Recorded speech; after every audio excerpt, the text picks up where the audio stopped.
अस्सलाम वालेकुम गाइस। आज मैं आपको एक औरत के जन्नत जाने का वाक़या सुनाऊंगी। बहुत खूबसूरत है, प्लीज़ बिल्कुल स्किप मत कीजिएगा, एक दफ़ा इसको ज़रूर सुनकर जाइएगा।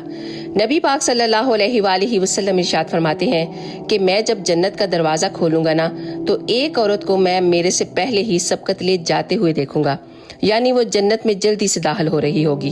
और बाज़ किताबों में लिखा है कि हुजूर दाखिल होते ही सबसे पहले उस औरत का चेहरा देखेंगे, तो आप सल्लल्लाहु अलैहि वसल्लम उस औरत से फरमाएंगे कि तुम पहले आ गई, कि इस औरत की शान ये है कि ये सबसे पहले जन्नत में गई और इसकी जन्नत में सबसे पहली मुलाकात हुजूर सल्लल्लाहु अलैहि वसल्लम से हुई। ये अपने आप में उस औरत की एक बड़ी शान थी। जब नबी पाक सल्लल्लाहु अलैहि वसल्लम ने उस औरत से पूछा कि तुम पहले कैसे जन्नत में आ गई और तू कौन है, तो वो कहने लगी, या रसूल अल्लाह, मैं एक बेवा औरत हूँ, मेरे 3 बच्चे यतीम थे, मैंने उनकी खातिर बैठी रही, मैंने